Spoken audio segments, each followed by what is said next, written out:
tell you for each area, we take each area of focus into consideration, and we've done a lot to develop each area.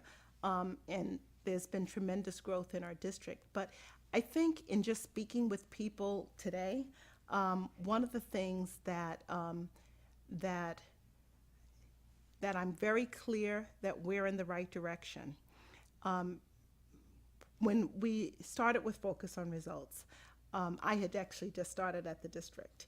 And when we met, we started with our Commonwealth priority schools. And there were 13 schools, and we have 44 schools. So there were 13 schools who were deemed underperforming.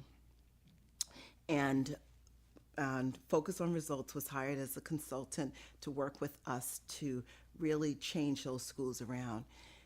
Within just a couple of months, when we started looking at what was going on and what we needed to do, other schools started asking questions. Well, wait a minute. Why are they, if this is good for them, why isn't this good for us? Do we have to wait until we're underperforming to get this type of work? Why can't we all do that? And we listened, and we heard. That's what schools asked, and we as a district made a concerted effort to re-examine.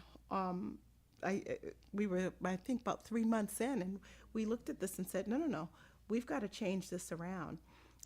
If what we're doing, if we believe what we're doing, if we believe having a focus, every school focusing on some real, on a practice that they feel that if they did school-wide would improve the majority of their students, if all schools should have some best practices that they did every day in every classroom, if we targeted our PD around those practices, if we built our accountability systems around that and our data, our internal accountability systems, if we say that that's good, then why are we not doing that with all of our schools?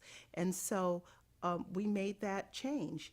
And the fall of that next year, we all decided that it would be a district-wide effort. And it's a very intentional decision that was made, but I think that was the best decision that Worcester could make.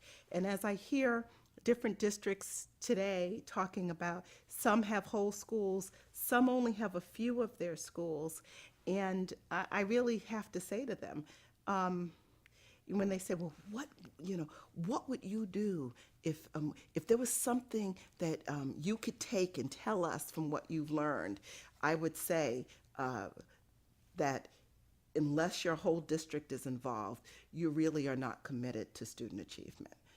Because if this is the work, why would you save it? Or why would you only have part of your schools doing it?